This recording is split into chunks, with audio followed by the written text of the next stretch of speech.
Greetings, Father Joe here, your friendly neighborhood pastor, coming to you from St. Patrick's Church in lovely Highland Mills, New York.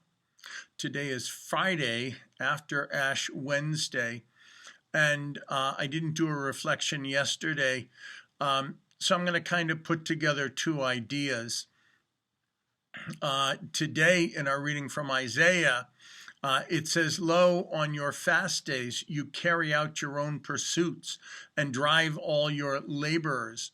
Yes, your fasting ends in quarreling and fighting." I'm just going to kind of connect that with yesterday from Deuteronomy. Moses says, "Today I have set before you life and prosperity, death and doom." I think sometimes we think that there's virtue and there's vice, and there's this whole gray area in between, which is just, God's way or the devil's way. Well, in the middle is all this kind of gray area that is just neutral. It's just, this is my life. And there's a difficulty with that, because it can lead to a kind of neglect.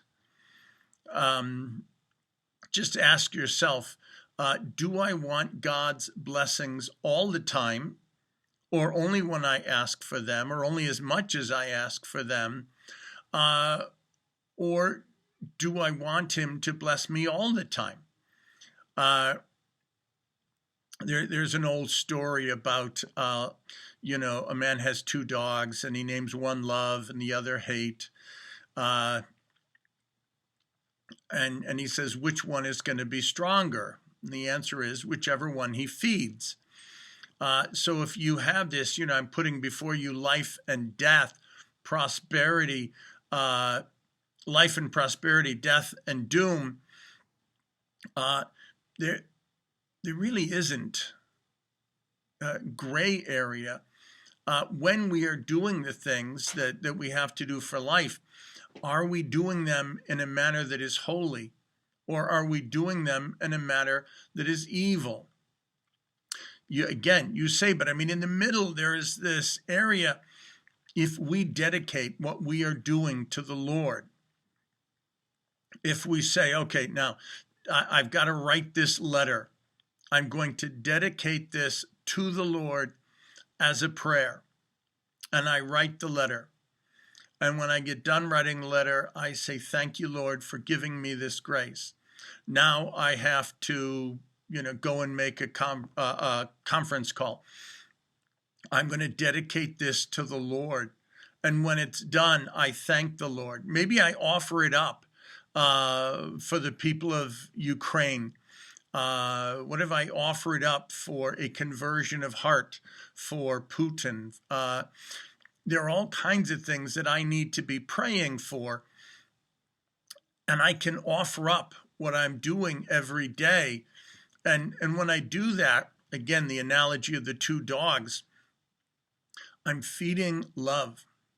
I'm feeding my relationship to God.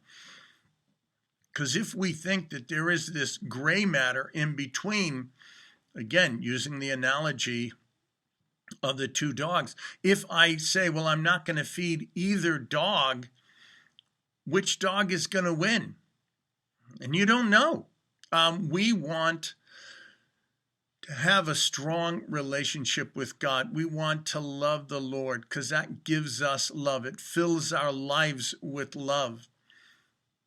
And then we will be able to live lives that are not only holy, but they'll be helpful to others.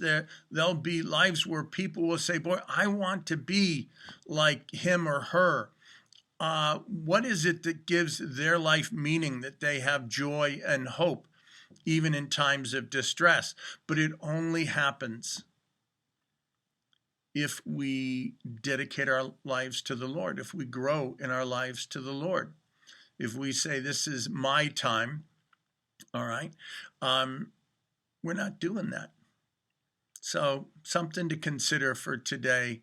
Am I going after my own pursuits? Do I think that this is my time and not God's? because everything belongs to God. We belong to God, and with Jesus Christ coming and living and dying and rising for us, God belongs to us. We need to take advantage of that. God bless you.